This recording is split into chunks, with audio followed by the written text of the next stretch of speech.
Handphone, Mbak. Assalamualaikum warahmatullahi wabarakatuh. Selamat siang dan salam sejahtera bagi kita semua. Rekan-rekan media yang saya hormati. Hari ini kami akan menyampaikan update kinerja PPN kita hingga bulan Agustus 2025. Saya akan mencoba terlebih dahulu dengan perkembangan perekonomian terkini global dan domestik dan akan dilanjutkan oleh para wakil menteri yang nanti akan membacakan masing-masing realisasi baik dari pendapatan, belanja maupun dari pembiayaan. Setelah itu saya akan tutup dengan kesimpulan. Jadi kita perlu membaca lagi. Mbak kuning, Mbak kerudung kuning. Kita mulai. Mbak, duduk. Rekan-rekan media sekalian, dalam beberapa waktu terakhir kami mulai melihat perkembangan positif dinamika perekonomian global. Paling update adalah stans kebijakan The Fed yang memangkas suku bunga acuan akibat perlambatan di pasar tenaga kerja. Risiko pelemahan pasar tenaga kerja dipandang lebih besar dibandingkan dengan inflasi yang masih di atas target. Dalam FOMC meeting tanggal 17 September 2025, The Fed menurunkan tingkat bunga acuan 25 basis point menjadi 4,25%. Di sisa tahun 2025, The Fed diperkirakan masih akan melakukan 2 kali pemangkasan. Keputusan penting untuk meredam tekanan eksternal, terutama pasar keuangan negara berkembang termasuk Indonesia. Ini kalau saya lihat 2 kali pemangkasan kata pasar atau The Fed mungkin satu dan banyak negara ekonominya masih agak tinggi. Tapi kita harapkan The Fed lebih agresif sehingga kita juga bisa ikut menikmati pertumbuhan ekonomi yang lebih cepat untuk ekspor yang lebih kuat kinerjanya.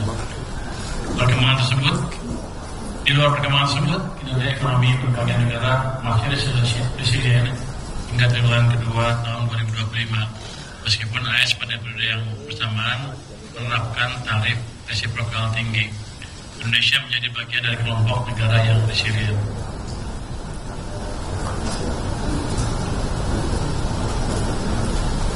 Dengan berbagai latar belakang global tersebut, IMF merevisi ke atas outlook ekonomi global, mencerminkan optimisme yang mulai menguat. Indonesia termasuk negara yang mengalami revisi ke atas dengan pertumbuhan ekonomi diproyeksikan naik menjadi 4,8% pada 2025 dan 4,7%. Dinaikkan ke 4,8 dari 4,7% sebelumnya. Saya pikir kita akan lebih dari itu ya. Jaman tahun ini pun akan di atas 4,8%. Namun demikian, global masih dihadapi ancaman tensi perang dagang antara Amerika Serikat dan Tiongkok.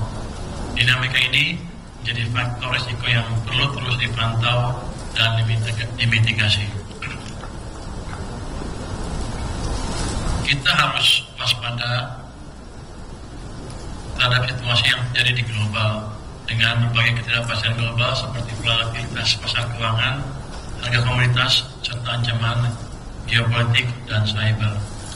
Indeks ketidakpastian kebijakan global dalam tren menurun sejak April tahun lalu, namun masih terus diwaspadai karena dinamika kebijakan tarif resiprokal AS masih sangat tinggi, terutama dengan Tiongkok. Dengan latar belakang tersebut, volume perdagangan global diperkirakan masih mengalami penurunan. Dari sisi inflasi, tren ke depan diperkirakan mengalami penurunan, memberikan ruang untuk berlanjutnya tren penurunan suku bunga global ke depan. Volatilitas pasar saham dan obligasi internasional masih berfluktuasi kalau kita lihat ya. Dengan latar belakang tersebut, meskipun tekanan sudah mereda dan kita optimis terhadap kinerja positif domestik, waspadaan terhadap risiko global tetap perlu dijaga dan dimitigasi. Kalau kita lihat harga komoditas masih amat berfluktuasi, batubara mengalami penurunan akibat permintaan global yang melemah, sementara harga minyak Brent justru naik akibat ketegangan geopolitik Rusia Ukraina. Secara year on year, batu bara mengalami kontraksi 21,1% dan minyak mentah 14,8%. Di sisi lain, harga CPO meningkat didorong permintaan kuat dari India. Untuk logam, harga nikel masih melemah akibat kelebihan pasokan, sedangkan harga tembaga relatif stabil setelah sempat turun karena isu ancaman tarif Amerika Serikat. Secara year-on-year, CPO tumbuh 16,6%. Untuk komoditas logam, harga nikel kontraktif 11%, sementara tembaga tumbuh 3,6% secara year-on-year. Perubahan harga komoditas tersebut berdampak pada kinerja ekspor impor Indonesia. Ekspor sangat terbantu, salah satunya kinerja hilirisasi yang terdongkrak ekspansi harga nikel. Dengan membaiknya situasi global, aktivitas manufaktur dunia kembali ekspansif. Wilayah Eropa untuk pertama kalinya sejak pertengahan 2022 kembali mencatat ekspansi. Sebagian besar negara G20 dan ASEAN 6 juga menunjukkan pemulihan yang cukup solid. Kalau kita lihat tuh gambar yang paling kiri atas, PMI global naik di posisi sekarang 50,6. Dan kalau kita lihat trennya tuh kayaknya positif terus. Jadi ke depan sepertinya akan membaik terus. Yang tinggal untuk manufaktur beberapa negara di G20 juga itu kelihatan naik. ASEAN juga sebagian besar mulai naik. Jadi Indonesia juga yang merah tuh udah naik di atas 50 lagi 50 lebih ya. Jadi sepertinya global tidak seburuk yang ditakutkan selama ini. Mereka mulai recover dan kalau hitungan saya nggak salah recovernya akan lama. Siklus bisnis itu kan Amerika tuh 10 tahun. Mereka mulai ekspansi 2023 terus sampai tahun 2030 akan lama. Jadi inilah environment global yang kita hadapi ke depan. Kalau kemana kita takut, sekarang harusnya berani. Apalagi emang domestic demand kita juga kuat. Jadi satu, ketidakpastian global walaupun masih ada, sudah jauh berkurang dibanding sebelumnya. The fact bahwa the Fed turun bunga itu akan memberikan stimulus tambahan ke perekonomian Amerika yang biasanya akan diikuti oleh perbaikan ekonomi negara-negara lain termasuk Cina, Jepang, Korea, dan kita juga. Karena biar gimana Amerika masih merupakan mesin pertumbuhan utama ekonomi dunia. Berdasarkan data arus barang bea cukai pada Agustus, kinerja ekspor kita meningkat terutama di depan sektor industri pengolahan, terutama komoditas logam dasar, nikel dan tembaga. Sejalan dengan upaya hilirisasi mineral, akumulasi ekspor year to date hingga Agustus tumbuh 7,8% dibandingkan periode yang sama tahun lalu. Coba Anda lihat, ada yang menarik nggak gambar di sini? Yang sebelah kiri atas yang neraca perdagangan kumulatif, artinya Januari sampai Agustus tahun 2005 dibanding tahun 2024 tumbuhnya 52,3%. Ini pertumbuhan yang amat spektakuler. Walaupun orang bilang katanya apa? Karena mau ada tarif, mereka nanti duluan perloading. Tapi kalau saya lihat tetap aja tumbuh. Nanti ini menunjukkan bahwa globalnya nggak jelek-jelek amat. Anda lihat tuh tumbuh 52,3%. Jadi sekarang kita tinggal fokus menjaga domestiknya seperti apa. Nilai tukar rupiah, kita lihat pada level 16.498 per US dollar pada 19 September 2025 melemah 3,% year to date. Utamanya kemarin karena keributan itu ya. Jadi sebagai orang takut dan harusnya sih ke depan akan semakin membaik karena modal asing ke pasar saham sudah masuk cukup signifikan dan harusnya prospek ekonomi kita juga akan terus membaik. Anda lihat currency risk spread yield antara SPN dengan US Treasury itu menurun terus. Kalau di bulan Januari itu 4,57, sekarang sudah turun ke 4,2 akan terus membaik. Anda lihat currency risk spread yield antara SBN dengan US Treasury itu menurun terus. Kalau di bulan Januari itu 4,57, sekarang sudah turun ke 4,2, yang bawah ya. 240 sekarang turun ke 216 basis point.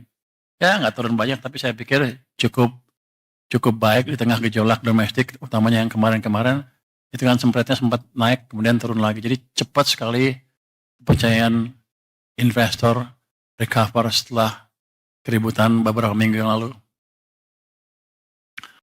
Dan counter risk juga terjaga dengan cukup baik. Kalau kita lihat spread yield SBN USD, ini yang kiri kan, ini yang kanan adalah SBN USD dan US Treasury dolar to dolar. Itu sekarang tinggal 79 basis point. Kalau kita lihat historically ini amat rendah dibanding biasanya. Kalau kita nanti membaik terus ekonominya, saya pikir ini akan turun terus yieldnya. Ya, spread yield dengan US Treasury. Oke. Next. Inflasi cukup stabil, ini menopang daya beli masyarakat, ini di tengah banyak negara yang masih berjuang mengatasi tekanan. Jadi kita lumayan baik di level, kalau kita lihat di situ 2,31% ya. Ini level inflasi yang amat ideal. Jadi inflasi yang bagus tuh bukan 0, bukan juga di atas 10. Tapi sekarang konsensus ekonomi global tuh antara 1-3%, dan kita sekarang di 2,3, ya level yang pas lah. Inflasi Indonesia rendah di antara banyak negara yang berjuang mengatasi inflasi, seperti saya bilang tadi. Dibanding negara lain kita bagus. Singapura lihat ya 0,6%, itu nggak bagus, itu jelek. Di bawah 1,5% biasanya jelek karena demandnya terlalu rendah. Jadi patokan ekonomi itu seperti itu. Malaysia 1,2, agak jelek.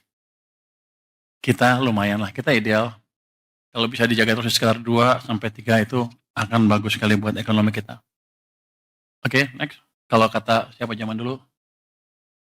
Gubernur Bank Sentral Amerika yang terkenal siapa? Greenspan.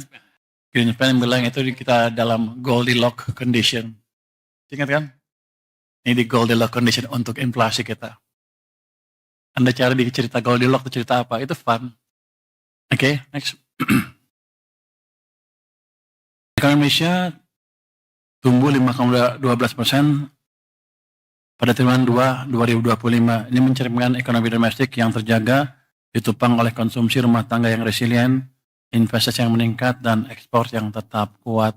Saya pikir teman-teman udah tahu semua data detail ini, saya nggak usah masuk terlalu detail. Next. Jadi, next. Konsumsi rumah tangga tumbuh cukup baik, 5%. Investasi meningkat sampai 6,99%.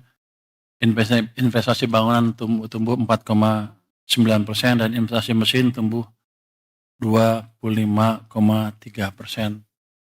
Ini kan masa lalu ya. Bagian dari Anda anggap angka ini salah, 5,12 katanya 5 tambah 1 tambah 2, 8.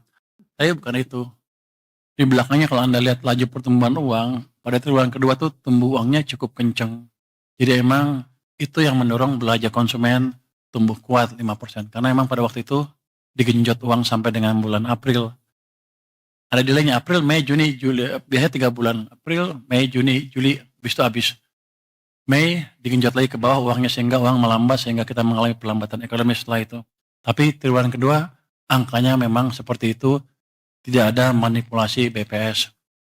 Kalau yang nyangka-nyangka itu ekonominya nggak berapa ngerti. Boleh ngomong gitu? Menteri Keuangan boleh ngomong gitu kan ya? Jadi lihat juga suplai uang pada waktu seperti apa. Slide 12. Sektor manufaktur sebagai kontributor ekonomi terbesar kembali menguat dengan pertumbuhan mencapai 5,68%, tertinggi sejak tahun 2022. Jadi manufaktur kita di Q2 sudah mulai recover. Mungkin Q3 agak melambat sedikit, tapi Q4 pasti akan tumbuh lebih cepat lagi sesuai dengan perbaikan ekonomi dan perbaikan demand karena suplai uang ditambah di sistem perekonomian. Next. Berikutnya.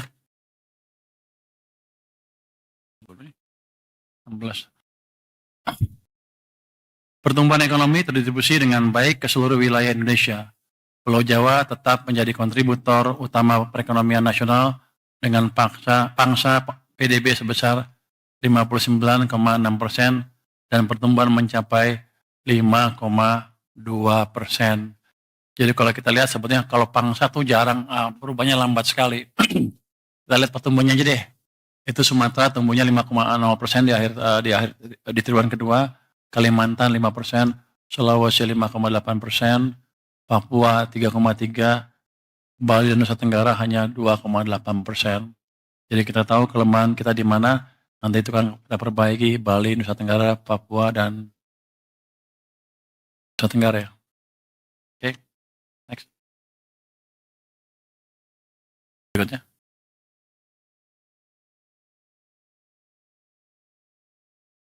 Jumlah indikator domestik juga menunjukkan tren positif. Aktivitas manufaktur kembali ke level ekspansi, keyakinan konsumen tetap berada di level optimis, konsumsi listrik dan penjualan retail tumbuh positif. Penjualan semen yang menjadi salah satu indikator investasi bangunan juga menunjukkan perbaikan dalam 2 bulan terakhir. Kayaknya nggak klop ya.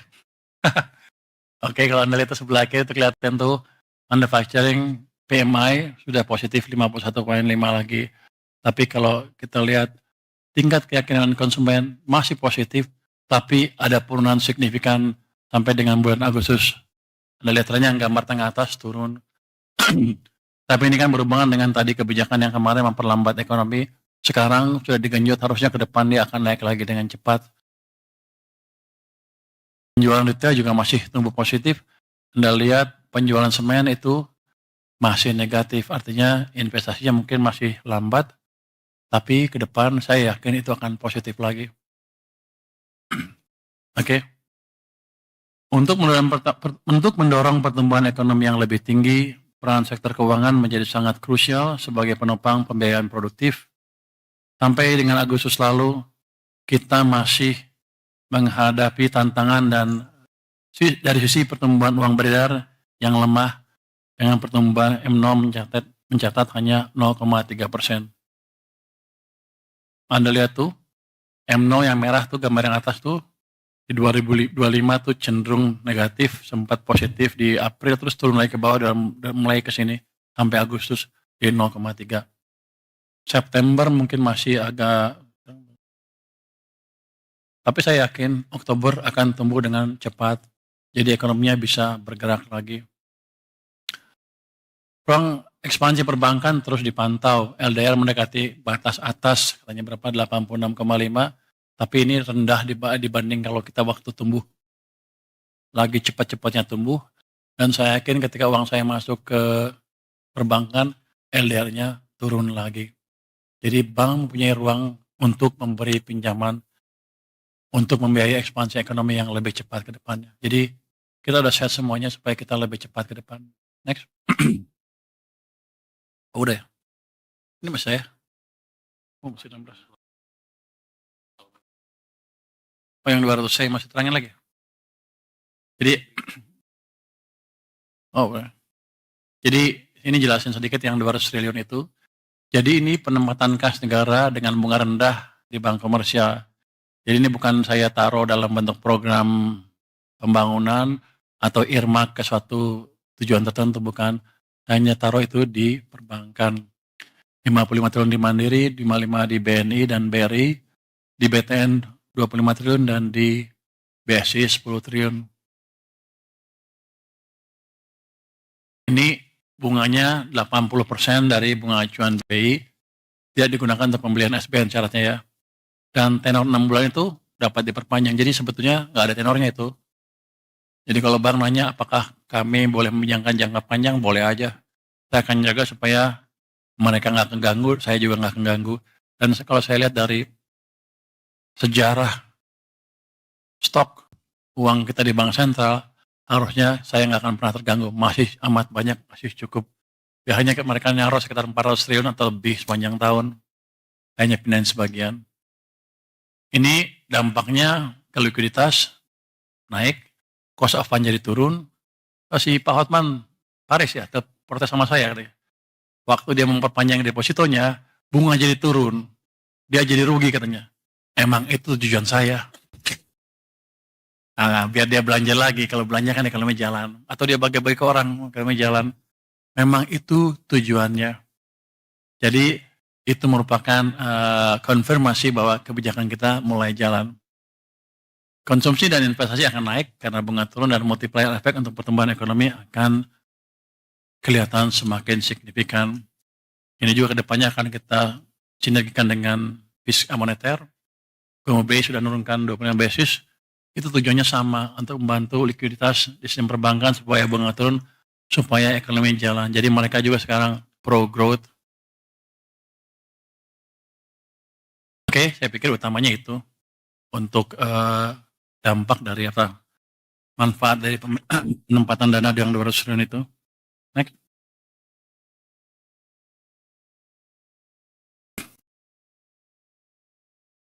Danantara katanya, kalau Danantara hidup katanya akan bisa memberi dorongan tambahan ke ekonomi. Yang di bawah kiri adalah kontributor investor terhadap investasi. Kita harapkan nanti di tahun 2026 investasi mencapai 7.450, di mana swasta 6.200, BUMN dan antara 720, dan pemerintah 530. Yang Anda perhatikan ke depan adalah di tahun-tahun mendatang kontribusi dan antara akan terus ditingkatkan. Walaupun saya lihat ini masih sedikit ya, masih malu-malu mungkin. Tapi saya yakin ke depan kalau udah jalan dia tumbuhnya akan lebih cepat dari sekitar 980 triliun di tahun 2029. Oke. Next. Oke. Saya jelaskan asumsi dasar ekonomi untuk 2025 ya. APBN-nya 5,2, realisasi 5,12. Ini yang saya bilang tadi kan, 5 tambah 1 tambah 2 jadi 8. Tapi saya sudah jelaskan alasannya ya. Memang ada uang lebih yang mendorong demand pada waktu bulan-bulan di triwulan kedua tahun 2025. Inflasi mencapai sekarang 2,31% year on year, nilai tukar 16,498 end of period ya. Yield SBN 10 tahun 6,28% end of period. Asumsi APBN 2026 berapa? 6,9. Jadi kira-kira tahun depan saya bisa menghemat cukup banyak itu. Nah, mungkin bunga naik lagi terlalu signifikan. Insya Allah katanya. Itu tabungan kamu bukan? Di tabungan. Harga minyak mentah Indonesia 66,07 end of period. APBN-nya 82, jadi ada untungnya di situ ya. Untung nggak kita? Untung. Netnya untung apa rugi?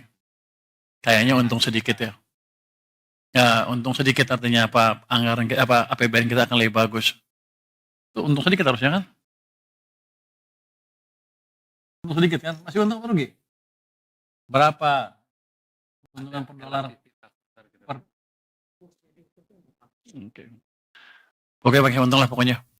Lifting minyak habis loh banyak. Banyak ngitungnya dia. Lifting minyak 575,4 di bawah asumsi. Ini emang sektor yang harus dihidupkan lagi ke depan. Saya akan cari cara bagaimana memberikan insentif ke investasi di perminyakan dan gas. Lifting gas juga 980,4 triliun. Apa itu? Bukan ya? 180,4 ribu oh ya. Ini oil equivalent ya, di bawah asumsi juga. Jadi di situ ada kelemahan kita di situ. Tapi pada dasarnya next. Pada dasarnya sih masih cukup baik. Ini kita sebutkan realisasi APBN sampai dengan 31 Agustus 2025. Pendapatan negara itu 1.638,7 triliun. Itu 57,2% terhadap outlook-nya. Belanja negara mencapai 1.960,3 triliun. 55,6% terhadap outlook, defisit APBN 321,6 triliun atau 1,35% dari PDB, keseimbangan primer masih 22,0 triliun rupiah. Jadi kalau lihat dari sini sih, harusnya kan negatif keseimbangan primer sampai dengan akhir tahun. Jadi masih ada, ini indikasinya adalah masih ada belanja pemerintah yang mesti dipercepat lagi supaya keseimbangan primernya sesuai dengan desain waktu kita buat anggaran untuk tahun 2025. Oke, mungkin itu dari saya. Untuk bagian selanjutnya saya serahkan kepada para wakil menteri untuk menjelaskannya. Silakan. Siapa dulu? Makasih Pak Menteri.